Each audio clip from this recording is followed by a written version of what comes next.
It doesn't take a rocket scientist to know that ammo prices have gone crazy over the last few years for all of the reasons that you guys know. So here's something really cool. I think you're gonna love today's video. Right before all this craziness started, I happened to go through all of the rifle cartridges that I track in my database, and I gave the average price at that time.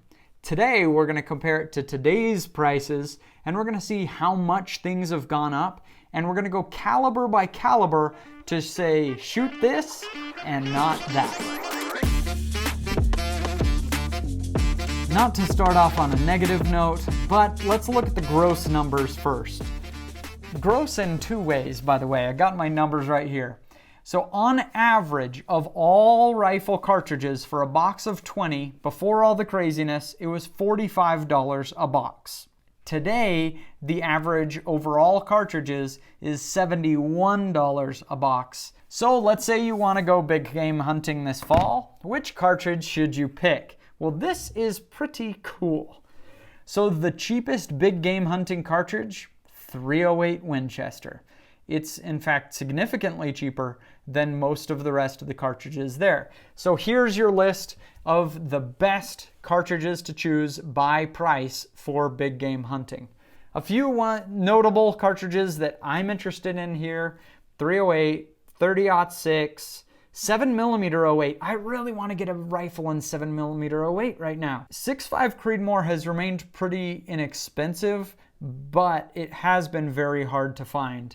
And then another notable for me is the 300 WSM. It's basically exactly the same as a 300 Win Mag, but in a short action. Ammo prices have been cheaper than 300 Win Mag for the 300 WSM. That's a cool cartridge and one that I'm definitely interested in. Okay, so I thought it would be kind of fun if we go caliber by caliber now and talk about the best cartridges and the worst cartridges, kind of a shoot this, not that kind of situation. Let's start with the big stuff. Let's look at the 338 caliber. And your best option there is the 338 Federal. It's the cheapest overall to shoot. Compare that to the 378 Weatherby. Hello, $159 a box. $7.50 a shot, something like that. No way, I'm not doing it. Okay, let's go to the 30 cals. The cheapest is going to be AK ammo, 7.62 by 39. But notice that it's gone up 300%. And that's really because Biden banned the Russian ammo. Then you have 300 Blackout. The cheapest, again, of the hunting stuff is 308, 30-30, 30-06, 300 WSM, 300 Win Mag. An interesting one is the 300 PRC. Cool cartridge. I'd love to get one. But not only is it expensive, it's been, absolutely not possible to find that ammunition anywhere. All right, the 7mm 284 caliber. You guys know this is my favorite overall, and so this is the one that I'm interested in. And a fan favorite on this channel, the 7mm 08 takes the cake here as the cheapest by a lot to be shooting. I'm very interested in 7mm 08. I don't own one. I'd love to get a good rifle in one, and it looks pretty inexpensive to shoot. 7 Mag's doing pretty well, but 280 Ackley Improved has really struggled over the last couple of years. A lot of people are getting more and more interested in it, but the ammo really isn't hitting the shelves. 270 caliber, you can see the 6.8 Remington SPC and the 270 are doing very well. Some of the other stuff has gotten pretty expensive. Looking at 6.5 caliber, a couple that I think are particularly interesting. The 6.5 Creedmoor and 6.5 PRC ammo is still fairly inexpensive, but availability has not been great. 257 caliber has probably been the single worst caliber to be shooting over the last couple years. And the reason is the bullet manufacturers. So imagine you're a company like, Barnes. You're a company like Sierra, Berger, right? You can sell every bullet you make. And so do you keep the 30 cal line just humming like crazy? Or do you spend a day to switch everything over to make the 25 cal that really only goes in a couple cartridges Why would you do that? Why not just keep everything humming on those high volume lines? And so 25 caliber has been very difficult to find, and prices have gone up quite a bit. Here are the numbers for 6mm or 243. And then we'll look at the smaller stuff just kind of for reference. Now, here are two things to avoid like the plague. I'm sorry to these companies. I don't mean to be overly negative, but it is a fact. Two classes of cartridges I would never buy at this point are a Nosler cartridge and a Weatherby cartridge. I'm not talking about Weatherby rifles, and I'm not talking about Nosler ammunition. I'm talking about the proprietary cartridges.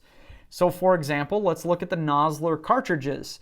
Well, wow, those are eye-popping prices. Look at that current average in that last column there. Whoa, I mean, we're talking an average of about $97 a box, except for the 22 Nosler. That's way too expensive. Who can afford that? And then we look at the Weatherby stuff. And again, we look at those current averages, and it's way high. Now, I will defend these two companies on one ground. The percentage increase from Nosler and Weatherby actually hasn't been as bad as the market in general. Overall, the price of rifle cartridges has gone up 61% compared to 2019 data. But for Weatherby and Nosler, it's gone up 50 and 53%, actually less than the market value. But because they started out expensive, they've gotten, prohibitively, insanely expensive. And so going forward, I just have absolutely zero interest in Nosler and Weatherby cartridges because you're getting ammo generally from one company that clearly can't keep up with the market. It's just not something I'm interested in anymore. I don't mean to be a hater at all. I know they're working overtime to try to bring availability up, and I think they're really good people at those companies. I think the cartridges themselves, some of them are really compelling. So I don't mean to be like super negative. It's just like for me, like I do a lot of shooting. I'm shooting, 3 or 4 days a week. And if I get a rifle in chambered in one of those cartridges, I may be putting $400 of ammo into it before I can provide a review. There's just no way I'm going to do that. And so it's just a fact of the matter. I just am not interested in them anymore. It's not to say they aren't great companies and cool designs of cartridges. All right, a couple more takeaways. Number 1, reloading is no longer optional, in my mind at least. At these prices, you just can't go shooting and have fun. Right? If I'm spending $4 or $5 a shot, I'm just not having a very good time. I'm just thinking about my pocketbook the whole time. But if you've got a lot of powder that you buy whenever it's cheap over the period of a few years, you buy a whole bunch of bullets in bulk, and then you get 500 rounds of brass for your favorite rifle and just keep reusing that brass over and over again, you can ride out long periods of huge price increases and it won't matter. Plus, you can shoot whatever exotic cartridge you want. You want to shoot a 7 SAUM. It's not expensive to shoot 7 SAUM as long as you have the components already and you got 500 pieces of brass you can just keep reusing. You may be set for years of shooting that thing, and you can totally ride out price increases. Plus, ammo quality has gotten really bad over the last few years, where a lot of the manufacturers, they don't have all the materials they want. So they're substituting different bullets in, so you can't find the same load. So you have kind of one box of this, one box of that. Well, now you got to sight in all different. I've seen some of the manufacturers that I've tried their ammo, and it's just doing crazy stuff on the chronograph. 150 feet per second swings from factory ammo. Yikes! I've seen some wild stuff. Factory ammo from some of the companies has gotten quite bad. So anyway, reloading for me is no longer optional. It's just part of the deal if you're shooting rifles. Now, that's not for everybody though. Really, if you're shooting 3 or 4 boxes, just during hunting season, you don't need to become a reloader and all that stuff.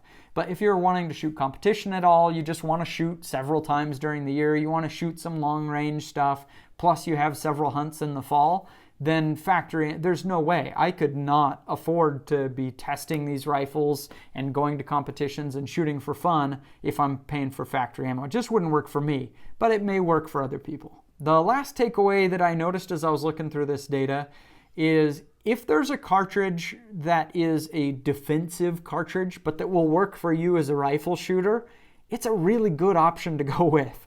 For example, 223, of course, 308, 6.8 Remington SPC, 300 Blackout, cartridges like that. If they'll work for you for whatever your purpose is for shooting rifle, then shoot those, because those have stayed very price resistant. The price on defensive ammo has gone up 21% on average, but as the market as a whole, it's gone up 61%. And I think the reason is that all of the big ammo manufacturers, they set up high volume lines to handle that stuff, because people shooting the defensive stuff, 308 for example, it might be in a bolt action hunting rifle, but some people are shooting it out of an AR at very high volume, and so it gets produced at very high volume. And so when we get into an ammo crunch, they already have the lines to be able to crank that stuff out, keeping the prices down. And so I'm definitely more interested than I have been in some of those cartridges that can be used for hunting, but are also kind of a defensive cartridge. Now, one of interest is 7.62x39 AK ammo. Prices have gone up 300%. It remains pretty cheap, but it's because of the Russian ammo that was coming in that now we don't get anymore. Anyway, hope those numbers were helpful for you. It's got me really thinking totally different about cartridges going forward, and so hopefully you enjoyed the video. See you in the next one.